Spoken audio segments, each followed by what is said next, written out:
Welcome to Strength Chat Podcast, presented by Kabuki Strength. Introducing your hosts, Chris Duffin, the mad scientist of strength, Rudy Cadlow, mature athlete and coach, and the wizard of training himself, Brandon Sen. All right, let's do this. Let's get this started. Yeah. This is the first and likely last edition of the Facebook Q&A Live with the Kabuki Strength team. With Strength Chat. Strength Chat, that's right. Welcome to Strength Chat. We have Professor Rudolph coming in, as always, reliable. The mad scientist is currently doing things in the gym. We might be graced with his presence later. We don't know. We have Bradley, how do you pronounce it? Cabell?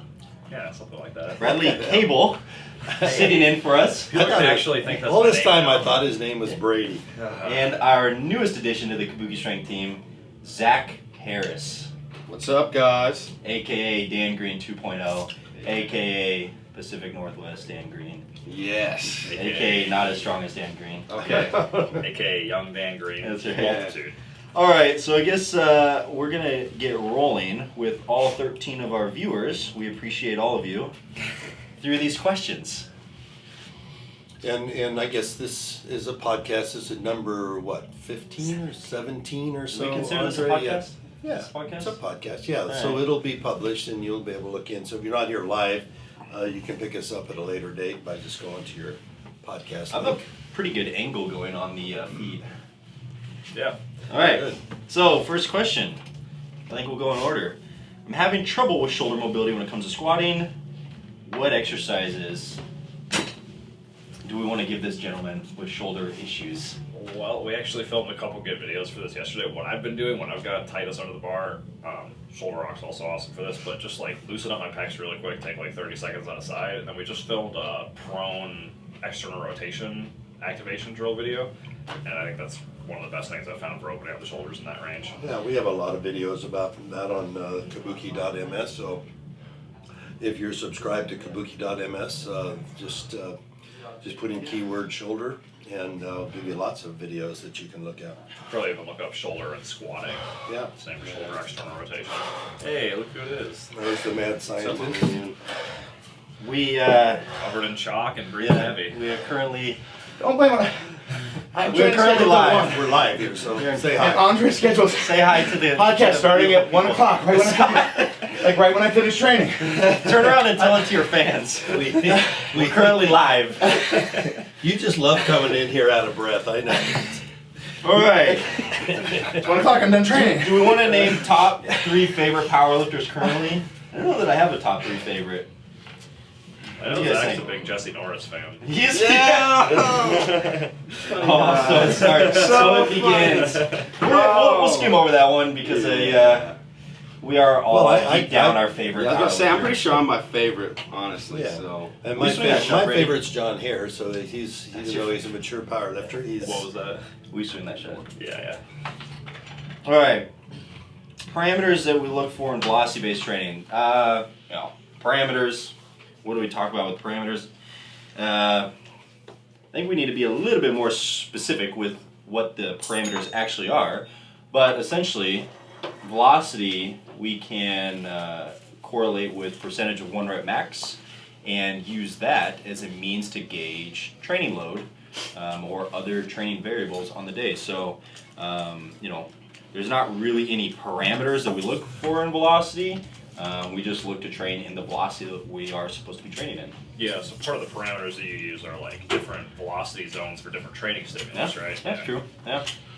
Yeah. There's velocity is quality specific as well as load specific and a few other things. So down the list we go with that. But next, you want to read, Brady?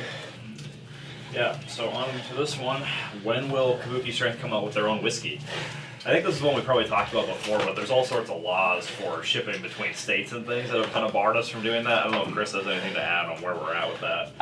well, there actually was a local. Excuse the heavy breathing.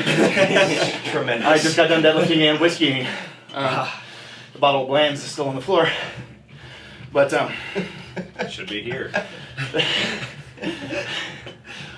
But there is a local distillery interested in partnering with that, and actually us doing like refining the flavor, but we haven't gone anywhere because they're not large enough to do distribution between states because of the local state laws and stuff like that. So, and I just don't see the value in selling it in Oregon only. Yeah. So we haven't moved forward with that at all. Well, it'd probably be highly unsuccessful because you would consume it all. So, Where did all your profits? for go? the sake of not bringing the business into down. the Kabuki Strength team. Don't let Duffin deadlift our profits and lows in this whiskey section. Now, that's not our primary area, so I doubt that we'll see that too much of that in the future. So, Brandon, how has your use of the Tendo unit changed as you collected more data? Do you have any prescribed backup program for a lifter who's on any given day maybe too beat up and their velocity's not within range? We assume when they say Tendo unit, they're probably referring to just velocity devices in general. Yep. Tendo is a pretty old device. Pretty antiquated. Yeah. I think the same technology from like the 80s. Yeah. They're still using the same Yeah, they equipment. still use it. It's Tendo, I believe, is still a linear position transducer, but I don't know. I've never used one. But I'm assuming the question's referring to all velocity units. Yeah, it's changed a lot. We went from prescribing, I don't know, generalized zones. Chris can probably talk to this more as well, but we've become a lot more specific with our application to each individual lifter rather than giving generalized ranges that we would expect heavier loads to be in, lighter loads to be in. There's quite a bit of nuance that's changed that we've gone through, and there's still a lot more that we're experimenting with here. But I think the biggest one is going to be in the individualization of velocity-based training. And to the last part of it, is there a backup program that we give? You know, that's kind of the idea behind auto-regulation, right? The idea is to up-regulate or down-regulate if you're having a bad day or a good day, so that kind of takes care of itself. Yeah, I mean, we started off like maybe 5-6 years ago using it with like what's called drop points.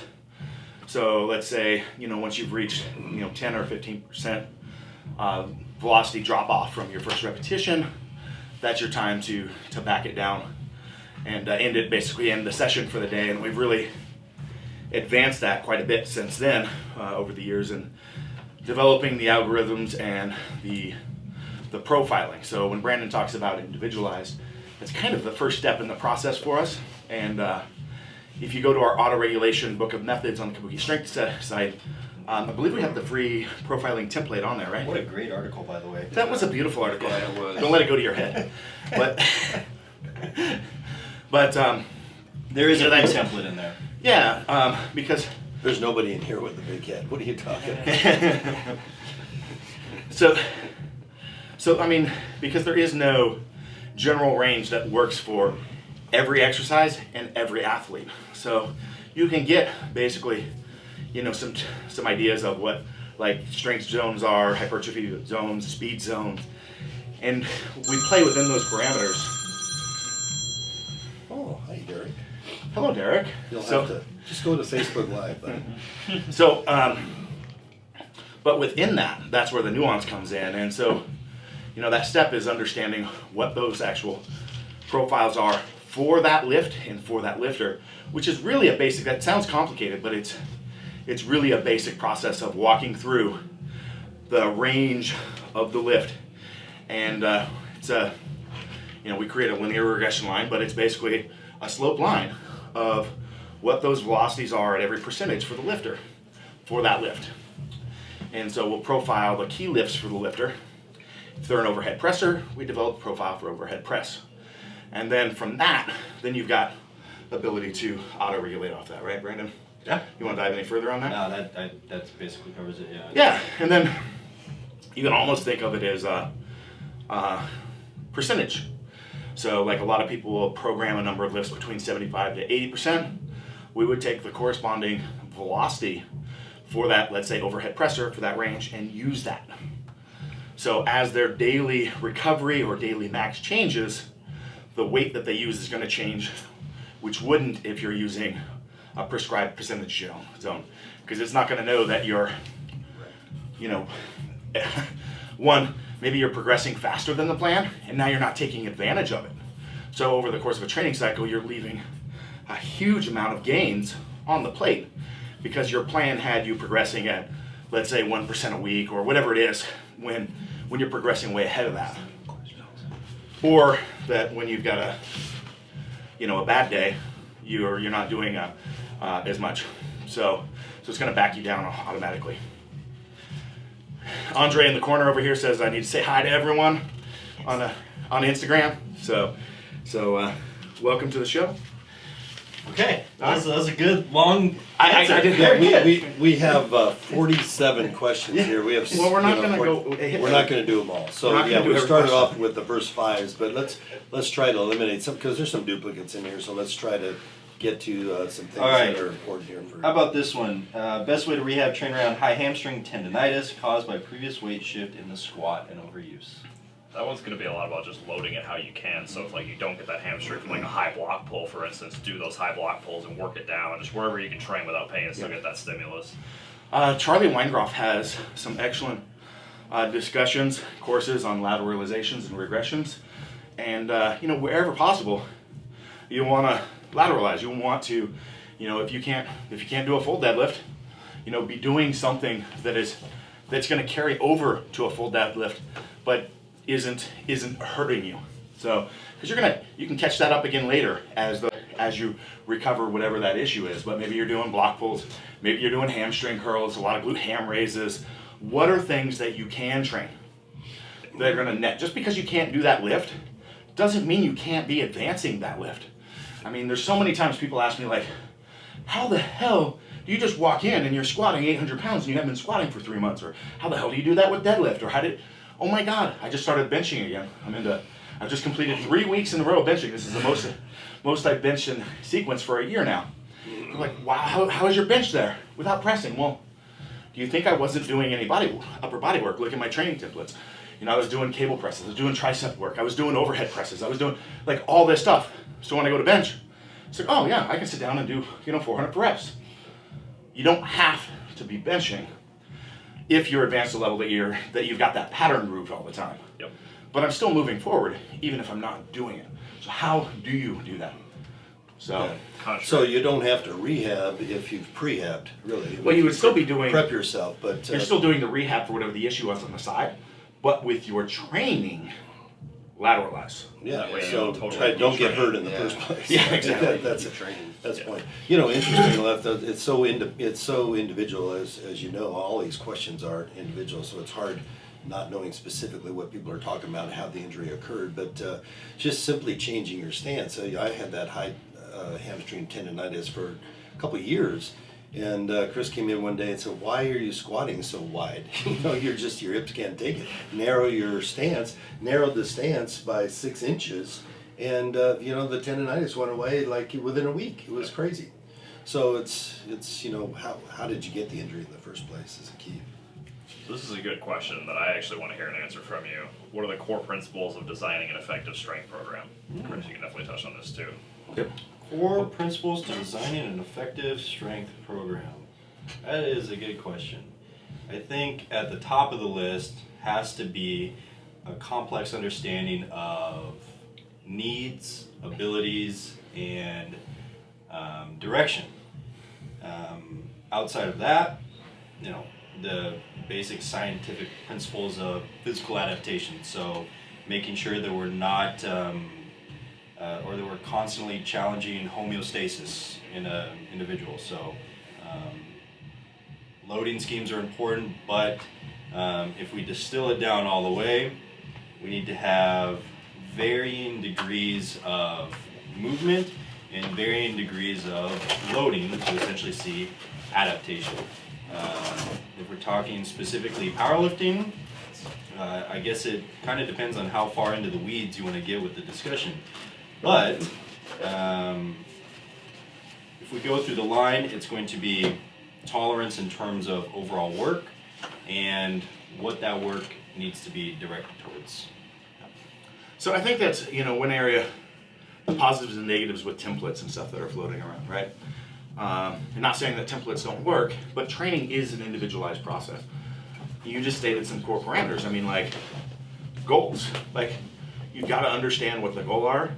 What are the needs of the athlete? Yeah, what are you trying to accomplish? You know, somebody may not need like as much back development work they may need more of something else. You've got to understand what their needs are, what their goals are, and also, like you said, it depends on what capacity that they can handle.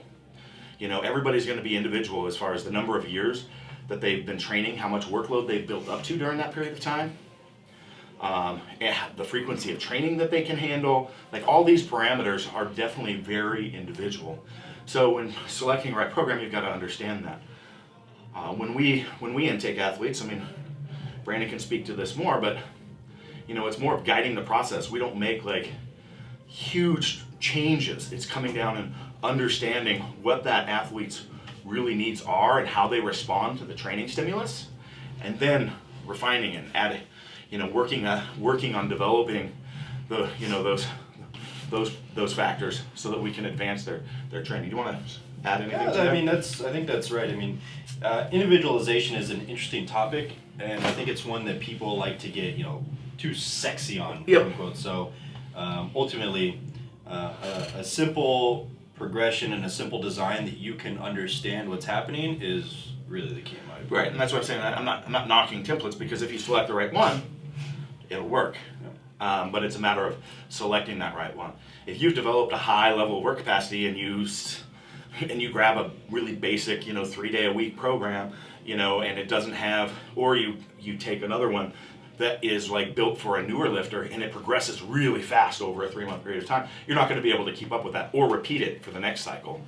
You could take the same numbers, plug them back in, and you know, you're gonna hit a wall, because it's, you know, it's got you advancing, you know, 10-15% or something in load over a 3-month period of time. That's going to work for some people, and it's not going to work for your more developed athletes. Okay, I'm gonna give this one to you guys because I don't want to answer it. Any good advice for adductor related groin pain besides the typical ball squeeze? Wait, somebody squeezes their balls down their adductor? That's a new one. Now, Is that a sexy thing too? Because we're all professionals here, we can assume that they're talking about squeezing an implement between their knees, such as a ball. Like a ball. Not likely they'll reach around. For that, I would look at some of the yapping stuff that we did with Justin Dean. There's other ways you could floss that nerve. So he said adductor-related groin pain, which makes me think it's just like high adductor insertion area hurts. For most people that I've seen, that's usually just the saphenous nerve getting caught up and irritated in there. So there's really easy drill. We should film a video on this now that I'm thinking about it. But you're just wedging your foot against the wall and moving your hip, and you can floss that nerve. And when I had that pain, it would go away instantly. It helped Brandon. It helped like 2 or 3 other people. No, I've done something similar. Passive compression, like you said. Yeah. It's the flossing would be the same way, but during the lifting, passive compression with floss band up high in that hip joint is really going to help you be able to handle load without pain. To help again with more of kind of a lateralization, work around as you're dealing with that issue, so you can still train. Sure. But yeah, the yapping of the that peripheral nerve is going to be very useful. Yeah. We'll get that up on kabuki.ms. Yeah.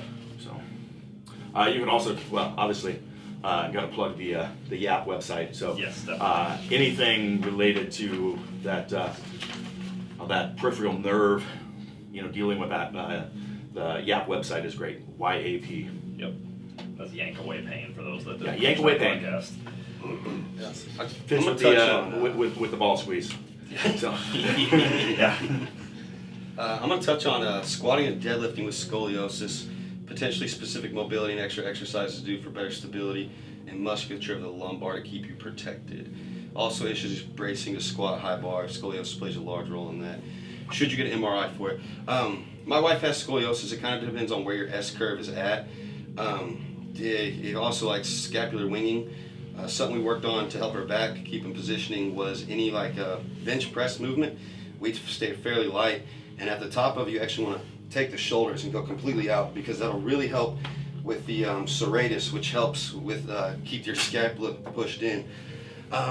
Mobility stuff, something that we did is with Geisha, the Geisha all the time, and constant chiropractic visits, because your body isn't built like a normal person, so you have a lot of extra things working against you.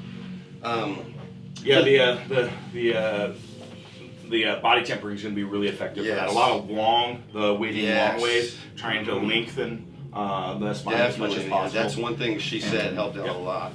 And then like we just really focus on our back positioning, like pause deadlifts a lot from like 2 inches off the floor, keep it a little lighter, but really focus on keeping those lats engaged and everything tight and rigid. That way it seems to transfer over a lot well when we start getting into those higher weights. Yeah, and to piggyback off that, something they talked about at the DNS seminar a couple weeks ago was making sure that you're creating proper intra-abdominal pressure, using all of that musculature correctly, and even just properly loading those can kind of help bring balance to Yes, things and big pull things time. back into place a little bit. So this is a good piggyback question. Do you teach a neutral spine at all times in daily lifting, or excuse me, life and lifting? Do you want to touch on this one, Chris? Yeah. So lifting, we definitely teach a neutral spine. The spine is meant to move though. So, we don't want to get to this like this. It's this rigid thing, and we've got to treat this all the time. But if you've got flexion or extension intolerance, Yeah. you need to be careful with that all the time. I mean, there's a limited amount of capacity that we've got, and as lifters, you're using a lot of that capacity in your training. So as a lifter, you may want to be a lot more aware of that than the general population. I don't want to put fear-mongering out there and be afraid of that stuff, but oftentimes, you've got all this fatigue accumulation built up from our training program because we're doing it effectively and we're pushing those limits. And then you go to reach down on the floor and there's a, pick up the kid's toy, or you're getting out of the car, twisting, grabbing a bag of groceries and just not being aware of your movements, and bam, that's when you go down. But that's because you have this amount of, you're using up that capacity. Yeah. But again, I don't want to go too far down the fear-mongering path, because the spine is meant to move. We are meant to do this, but we need to be. You've got to think about it from the level that you're doing. So, if you're lifting maximum weight, you need to be neutral braced spine, right? If you're less, you're not going to brace nearly as much. We don't want to consume all those resources all the time. It's a continuum. And so be aware of that continuum of how much bracing you are doing for that activity. When you're lifting though, lifting is practice. So, and I see a lot of lifters get injured with 1 or 2 plates on the bar, or they spark the injury and then they get 500 pounds on the squat, then they hurt themselves and they think it's the 500 pounds, but it was because they're like, oh, 1 plate on the bar, not worried about it, going up and down really fast, sloppy as hell. And they did something and maybe, oh yeah, whatever, just kept advancing. So again, think about lifting as practice. You're still not gonna be locked in as hard as you are for that max attempt, but the movement quality needs to be there. Yeah. Movement quality needs to be there. It's huge. If you've got, some level of intolerance building up, or you're pushing your training really hard, you need to be aware of that in your daily movement, and be aware of that as you're doing some of those activities, so that you're not consuming those resources. Yeah. Yeah, as I look through these questions, there might be 20% of them that can be resolved with proper breathing and pressurization. Brandon and Brady and I, as Brady mentioned, we were at a DNS seminar a couple weekends ago. We went into that thinking we really knew what IAP was all about. And the first hour of the seminar, we thought this is pretty remedial for us, until we got on the floor and they really started working with us and learning that we really didn't know as much as we thought we did on intra-abdominal pressurization. And once by the end of the weekend, we really were working hard, and that wasn't even under load. Yeah. But realizing, coming back and putting ourselves under load, how much more we felt protected, how much stronger you feel, and so whether it's the protecting the spine, the hips, the knees, all of that can oftentimes go right back to, are you properly using the diaphragm, properly pressurizing, and then breathing into it, and then externally bracing on top of that at a full load. And it's not that we didn't know what we were doing before. That just, it goes back to what we always talk about with intent. That just brought us to a new level of trying to do it better. Yep, exactly. So the second part of that question is, I've heard counter arguments that if you maintain perfect neutral at all times, you'll lose that range of motion. So I would counter that, saying that if you have poor movement quality, that's when your body tightens up. It tightens up to protect it. I've got a great article, I believe it's on kabukistrength.com and on Elite FTS.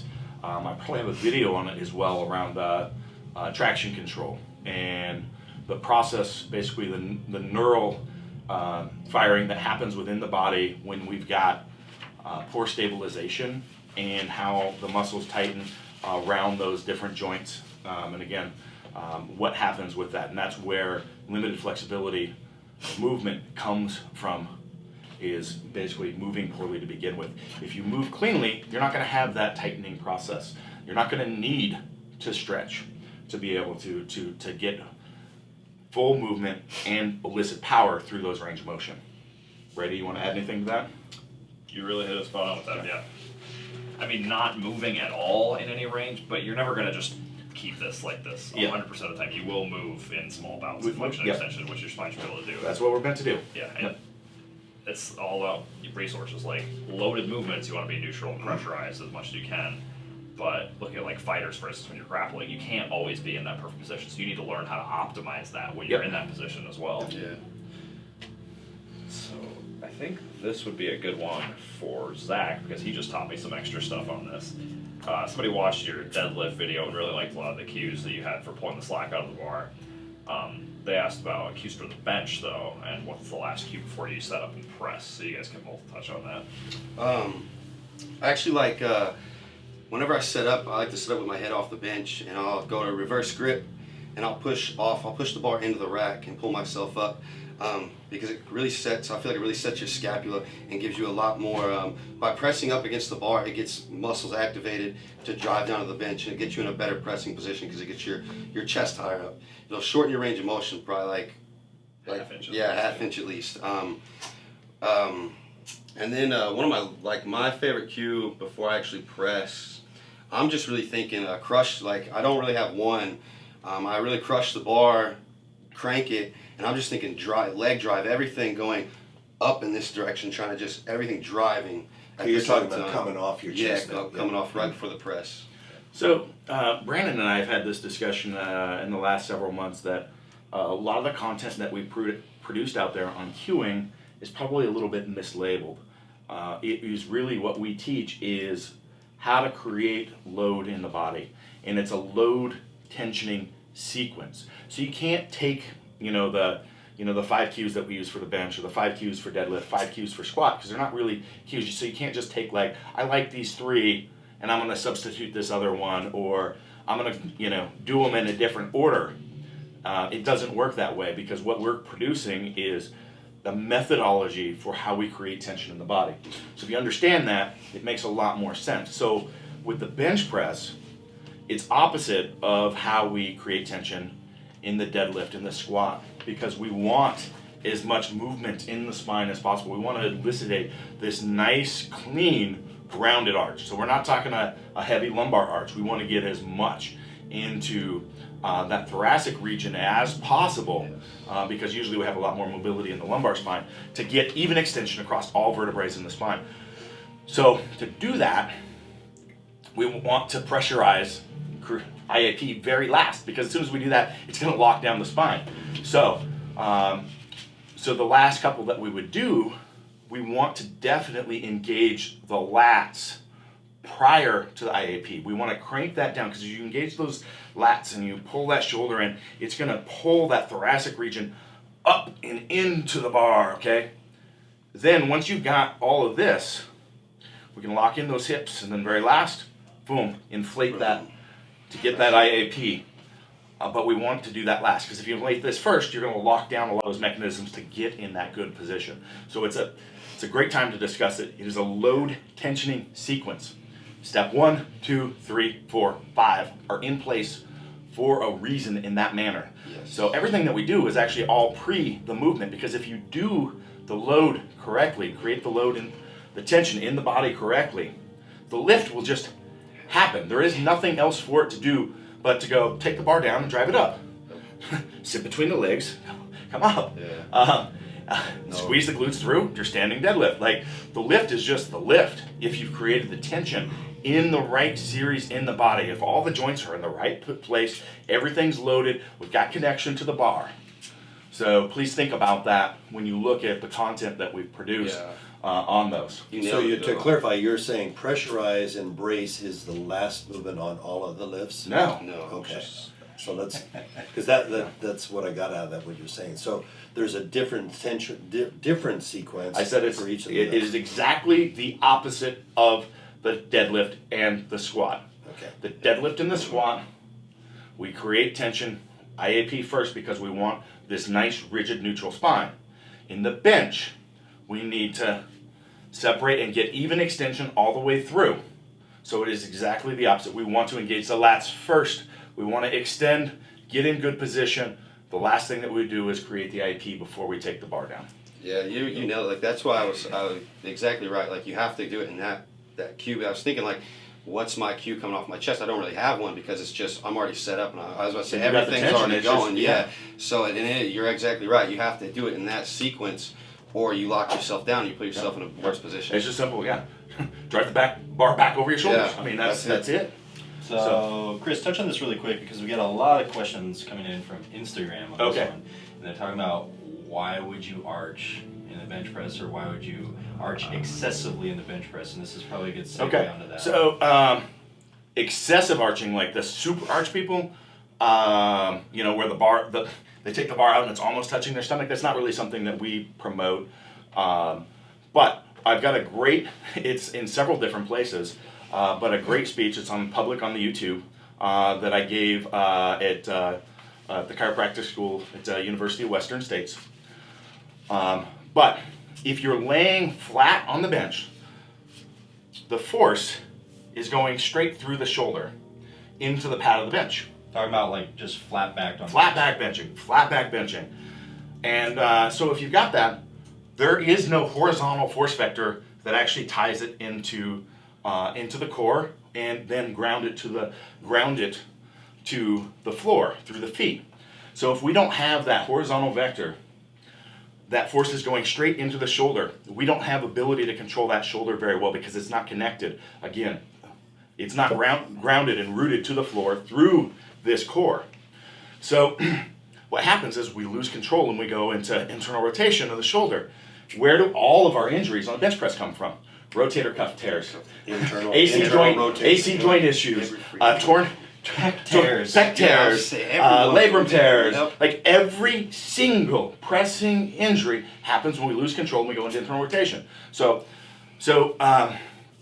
the best pressing, you know, let's say you're playing football and throwing somebody off of you, you're grounded and rooted to the floor. Shot put, javelin, like all of our throwing events were rooted. Bench press is just kind of weird because you're laying flat on this bench.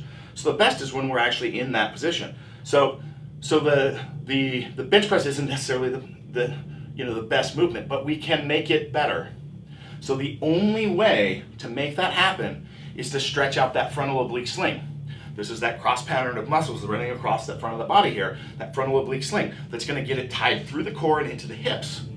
So if we open this up, now we got the shoulder connected here. Now if we engage the glutes, open up our legs, and drive through the floor with our feet, now we've got connection from foot to glutes to core to shoulder. Okay, so just getting in that position passively doesn't do anything for you.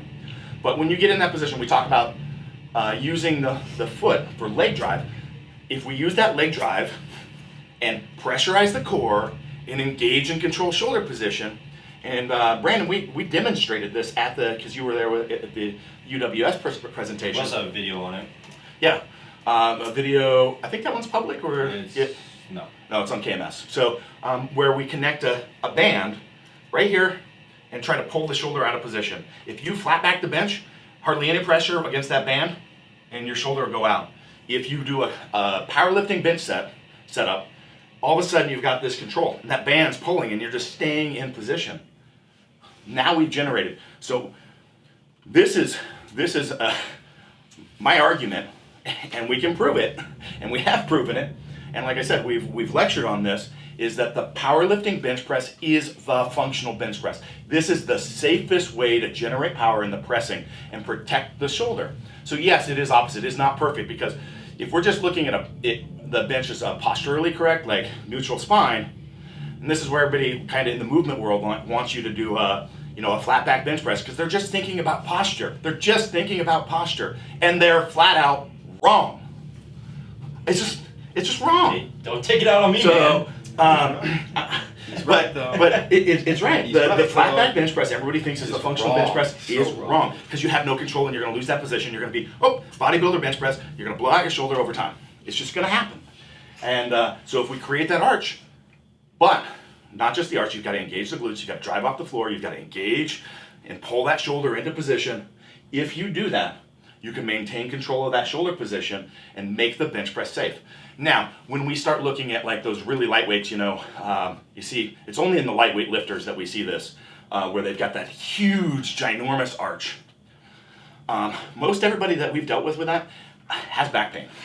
So we just It looks like it hurts just doing it. right, and maybe it works for a while, whatever. And I'm not saying it's bad. I'm not saying not to do it because we're athletes and we're going to do whatever it is to get the best benefit, and for them it works. But the biggest bench pressers in the world, they all have a normal standard arch, right? All your 600-700 plus benches, that they all do it. Nobody has this like arch to where their chest is touching the bar.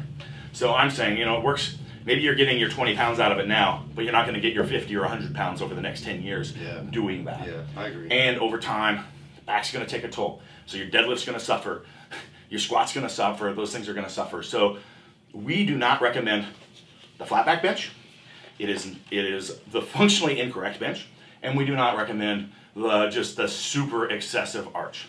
What we want to do is generate power from the floor into the shoulder through that entire chain using that oblique sling, the same frontal oblique sling that we would use in stretch if we were to do a throw. So if you think about the bench press as a frontal oblique sling throw, that's where it makes sense. Boom. Okay? And I beat that to death, but apparently there's people questioning, so they haven't like it. They haven't seen the lecture that we've done. So, So let's, for everyone talking about this on Instagram, this is what Chris said is all filmed. He did a it's more in depth with video, It's on YouTube. with presentation slideshow on What's it YouTube. I think it's called the functional bench press. Yeah. Yeah, All right. the functional bench. Look it up on YouTube, Instagram. We're getting a lot of questions that are like, what for this specific SI pain, hip pain, hamstring pain? It goes a lot into what you were just saying about like if you load the body correctly, you don't get as much of these issues. So what we always have to check is for that quality intra-abdominal pressure. It all really starts there, and then looking at joint positions So outside of that. I remember looking. I haven't read this, but I glanced last night and I saw several questions about SI joint pain and what would you do, and there is no flat one answer. Yeah. But what would we do for SI joint pain? First thing we would look at, we'd take a look at breathing. Yeah. Right. Step one, look at breathing. Step two, after we've seen if we have any issues, we're gonna look at posture. We're gonna see if we've got an open sling, flared chest, anterior or posterior pelvic tilt. From there, if we don't see any issues, we're gonna move into looking at bracing strategies. Okay. That's where we'd start. After that, SI joint issues probably go into internal and external rotation of the hip. Find any deficits there. If we've got external rotation issues, we're going to go into like glutes and piriformis, like cleaning up tissue with boomstick, Yankee mobility ball type stuff. Internal rotation, we're going to get into the psoas, TFL, try to clean that up, and then we would retest. And then obviously we'd be looking at the load tensioning sequence on the movements that are leading to that to happen. So there's not like generally like this one fix, but it's an assessment process. And not to pimp, kabuki.ms, but like we have videos on like how to do all this stuff on there, and but it's a process. There's not just like, oh, here's SI joint, just like, I got shoulder issues. Well, like Kelly Start and I were talking about Mark Bell's bench last time I did a podcast with him, and we were saying the same thing. Like, well, yeah, I mean he's lacking internal rotational deficit, so as he gets to the bottom of the bench, he's going to be doing just what I'm doing here, but that shoulder is going to be driving forward. It's going to gets the shoulder out of position, going to cause shoulder pec problems, pec tears. It's going to cause tricep problems, elbow problems, tricep tears, that sort of stuff. And that, that's what we see. But for someone else, it may be something completely different that's driving that. So it's a matter of like understanding what you need to address. I think that's a big issue. I think people just kind of just go in and go, oh, well, everybody's doing this type of rolling or this type of stretching and this is the popular one. I need to do it. And that's how they end up with like this 50, 60 minutes worth of prep work. It's like, you've got to understand, like, what am I missing? What's the gap? And what's the highest priority? And then fix those issues. And then maybe you can add the next. But your warm-up should not be taking that long. Yeah. Did you miss anything on like the really got SI joint, like what the process? I think it's pretty straightforward. No, yeah, people really go like, oh, my hamstring hurts. What do I need to do to my hamstring? And there was another question here somebody asked, with all the mobility WOD, all this stuff, there's so many different fixes for so many different things. But you don't always need to look directly at what the problem, like we have sequences and assessments that go further in depth and to deeper layers that might. This is a really, really, really big point. You guys you're starting the DNS series, and we're not, like DNS everything. We steal from all over the place. We use a lot of DNS just because we focus so much on the core, and they're great on that. But one of the basic tenets is find the site of painless dysfunction. Find the site of painless dysfunction that's driving the pain. So if you've got pain somewhere, there's somewhere else like we talked about, the internal rotational deficit. There's no pain associated with the internal rotational deficit, but there's shoulder and tricep pain. So you can focus on these all you want all day long. But we've got to go in and actually clean up the pec and front delt that are causing that internal rotational deficit, where there's no pain, to get that to work properly. So that's a big thing to understand, is that if you're constantly fighting an issue, and then that issue may move to somewhere else. I mean, this is how I ended up in this process many years ago, is I kept going, well, this shoulder, then this oblique, then this this cross pattern of stuff going on. I'm like, every time I went to a doctor, they were just focused on fixing that issue. I'm like, these have to be related. Yeah. These have to be related. The body is a system. The body is a system, and it's really important to understand, okay, how is that system working, and what's the breakdown in that process? And the outputs are like, those are symptoms. Okay? We can do triage work to like make that feel better, and maybe you need to, because guess what? That tricep hurts. I gotta go bench today. But guess what? We're gonna go clean up that tricep and make it feel better, so that we can bench today. But if you don't cure the root cause, if you're still fixing the tricep 3 months later, we've got a problem. Yep. Okay, so this is kind of I'm passionate about speaking about, because these are like basic tenets of like what we believe and how we function. Mm-hmm. So, yeah. So I get fired up about this. That's it, man. You might get fired up about this one too. Are you a Dodge man, Chris? No. I do have Dodges. I have a lot of Dodges. But building a vehicle is like building. Anybody seen? I got a great picture. I love my picture of I've got Stu McGill sitting under my truck checking out the suspension in downtown Portland on the city streets. And he's like, "This is great. This is just like building a performance athlete. Like, it's the same thing, same process." I'm like, yeah. Like, when you're all said and done, nothing was stock. So I'm like, I don't care what vehicle I start with, because people come to me and ask, like, "You like Jeeps? What Jeep should I buy?" I'm like, I don't know. On my Jeep, all I had left was a body. Kind of. That was all that was left. Even that's been sawed in half. So yeah, the current Dodge I'm working on is it's a combination of aircraft, Unimog, Dodge, Chevy. I'm sure we've got some Ford parts in there too. I can't tell you how many custom engineered parts are on there, so there's not really I don't have really a vehicle preference, let's just put it that way, because anything I'm done with, there's not much left with. Well, you know I love my Dodge Charger SRTA, and I have a hard time giving that one up. But I remember, so my big Dodge, the one that most people see is my daily driver, the big Dodge truck. I remember I bought that, and I ran it stock for a long time until the tires were completely worn off. And my wife says, we need to do a family vacation. And my son was 6 months old, and we're like, we're going to do this like week-long trip through eastern Oregon and into Idaho and all these backcountries. I'm like, well, I got to get a new set of tires. She's like, okay.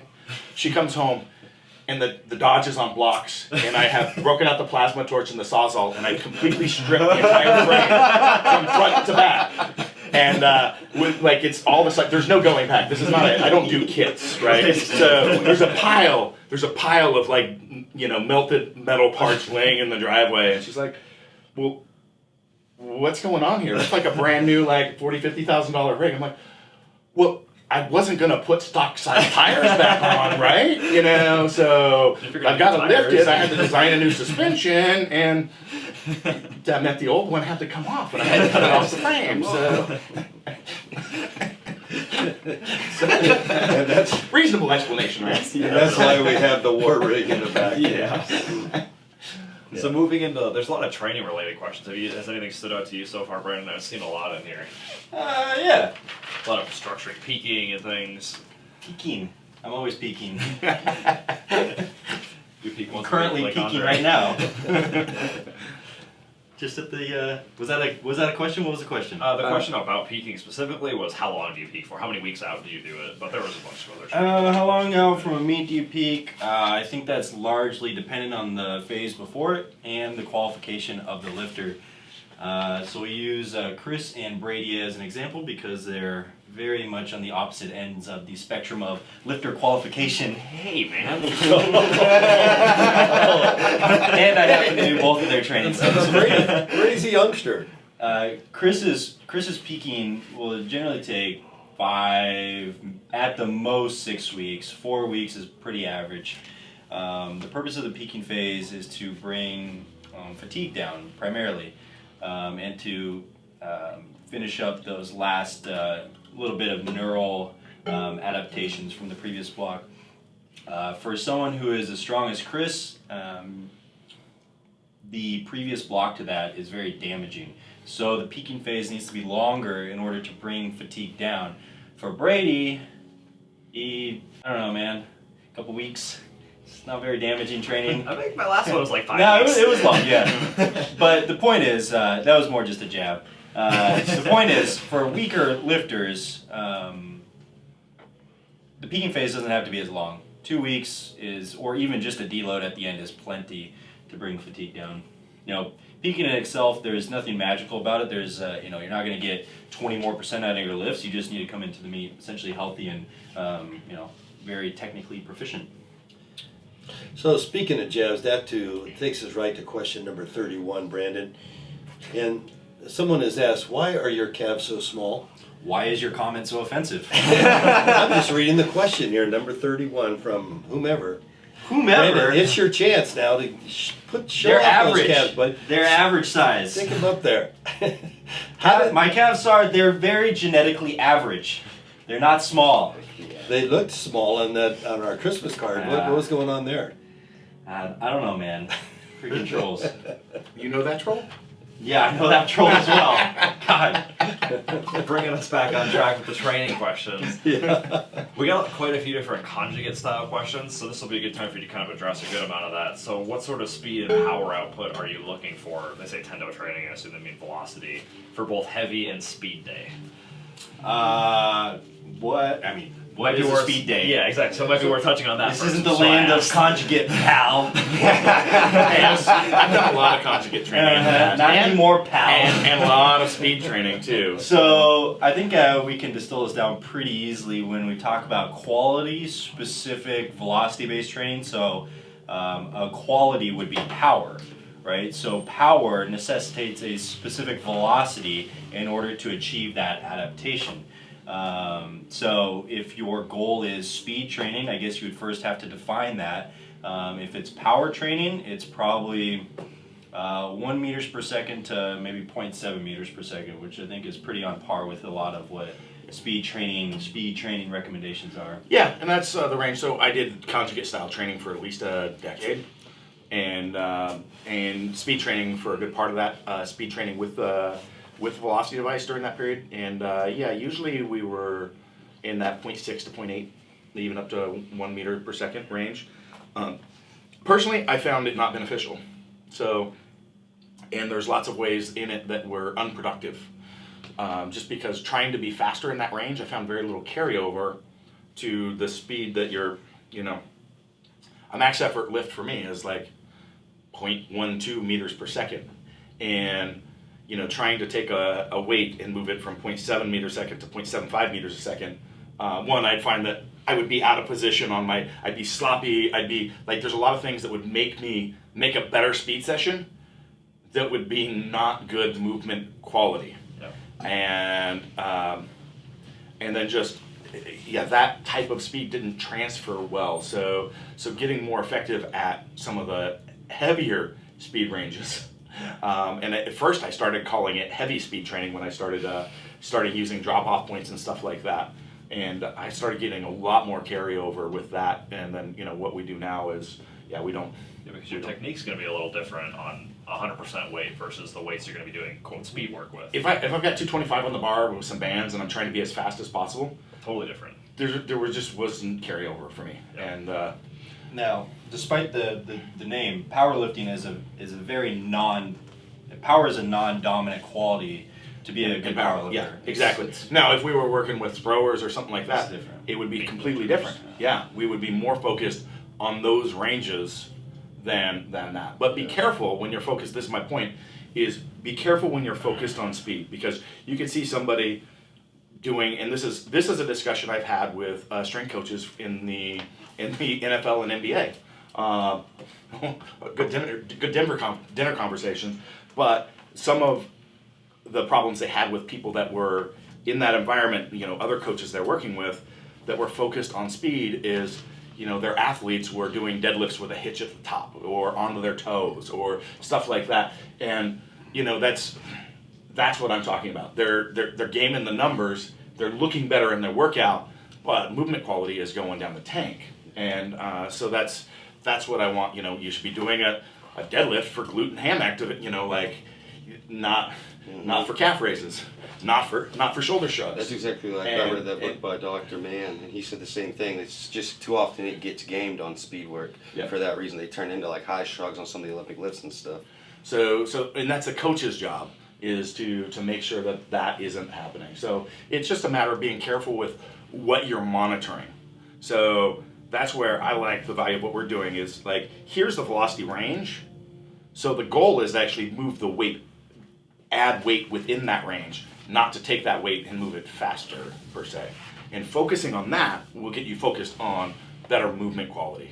And it's going to translate to, improved performance over time. Do you agree with that, Brandon? Yeah, man, that's right. There's a question I want to answer. What mobility exercise would you recommend every high school athlete perform? So you can't prescribe one mobility exercise for everybody. I'd say not playing video games and sitting on chairs for 16 hours is a really good mobility exercise. Walking around, doing stuff like that is going to help keep them a lot more mobile and healthy. You can usually address common issues from sitting. Yeah. So If just you're doing have them move more. They're kids. They're pretty supple. Yeah.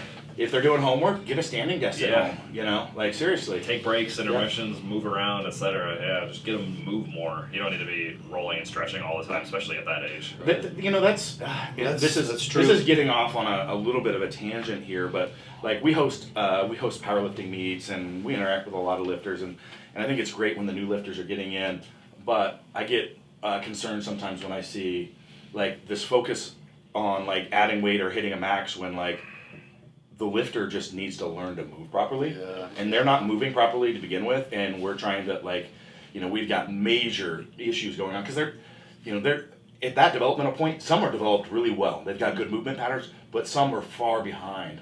And you shouldn't be taking like these horrendous movement patterns and going, well, we're going to try to peak you for a meet. Okay? No, let's learn to move properly. Much better. Yeah. Absolutely.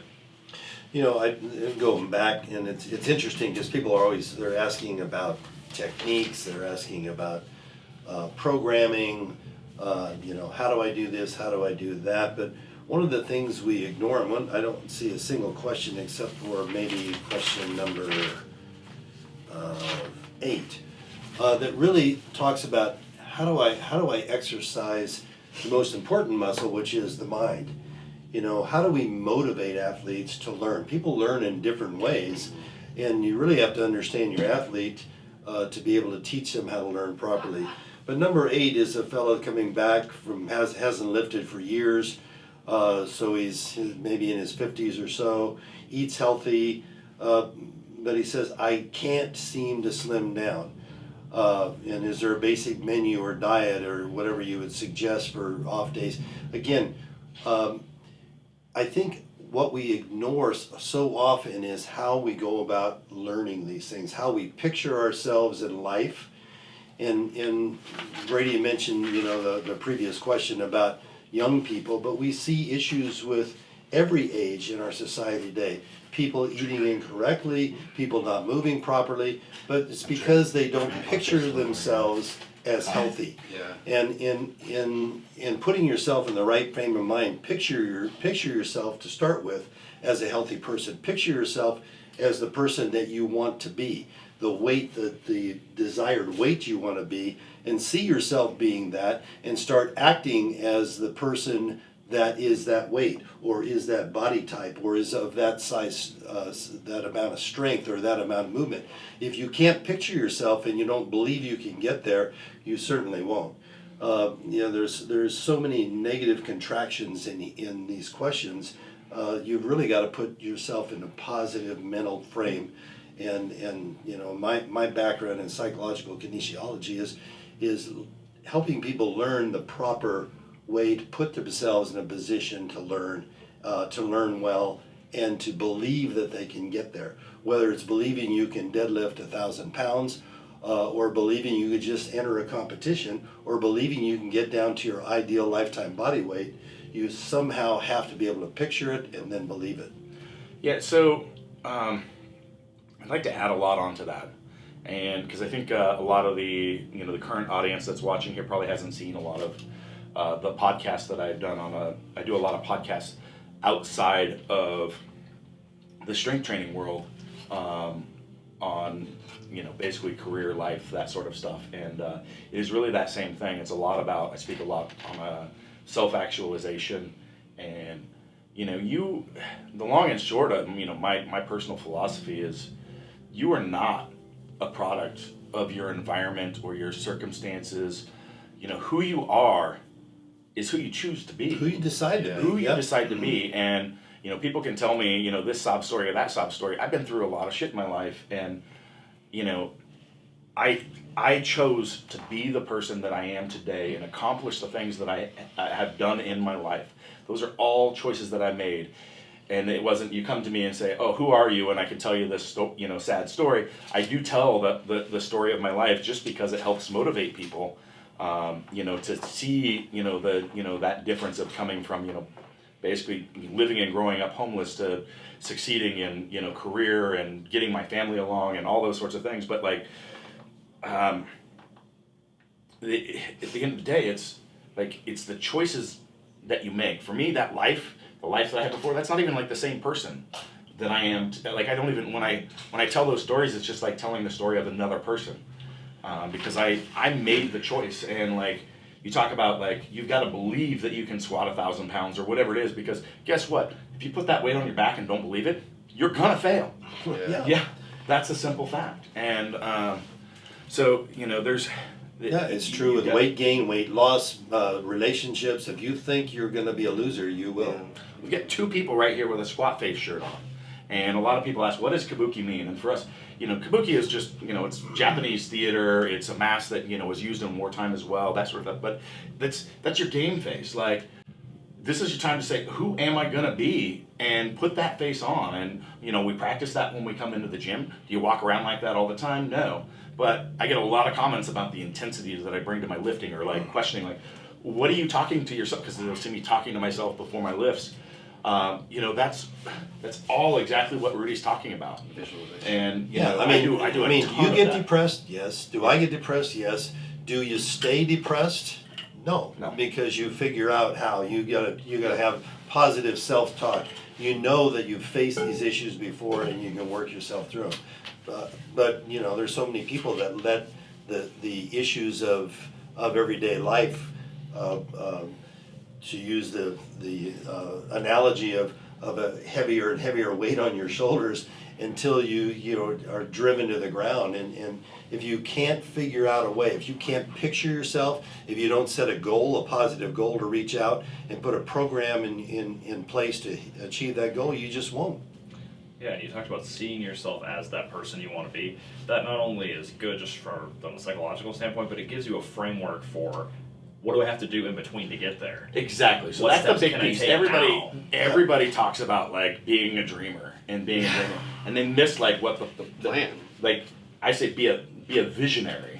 Yes. Because that's you put the squat face on, decide who you're going to be, step up to the game, but like there's a lot of stuff that has to happen. Mm-hmm. Yeah, so all this the programming we're talking about is just a way, methods to get to your goal. But if you don't have your goal, any program will take you, any road will get you there. You can dream all day long that you want to be in the Super Bowl, but unless you like develop a plan of how you're going to get there, all the long work, the years of struggle, the years of feeling like you're not moving anywhere, but all those steps that you've got to take to try to get there. What's the next step? What am I doing? What's on my game plan today? What's on my game plan tomorrow? What's on my game plan next Monday that are the steps that I'm taking to get there? And it is not sitting there, doing the mundane tasks. Yeah, you got to do that stuff. You got to do your laundry and things like that. But like, what is the priority? Priority is the things that are going to move you forward in life, and that needs to be your priority, not getting through life. Yeah, gotta give a shout out to Elliot Hulse, who said you got to be the hero of your own movie and do whatever he would do in that moment. That make that your life. Yep. No, vision, that's huge, man. Like me, I saw myself somewhere 10 years ago, and I was 16. That's why I started lifting. But you're absolutely right. That vision gives you a plan. So you start making those decisions. Like, what am I going to do today? What am I going to do tomorrow? And then pretty soon, all of a sudden, it just happens, and you're like, it's unexpected, but you had that plan the whole time, and that's why it happens. Yeah, and I'd recommend to people to write down your plan, write down your goal. That's part of the record keeping and keeping track of your programming. That's all part of that process of getting to where you want to go. But write down your goals. Picture yourself getting there, but then have that plan and review it frequently, every day. Yeah. Every day. So we're running up on a little over an hour right now. So Maybe a good way to shut things down. yeah, I think that's good advice. Set some goals. And set your goal to tune into us next week on podcast Strength Chat number 18, I think, next week. So, thanks everyone for tuning in. Really appreciate it. And welcome Zach to the team. All right, guys. yeah, Our Zach. newest coach in the group. So, any last words from anyone else? No, we're great. All right. Be strong. Crush it. Live better through strength, my friends.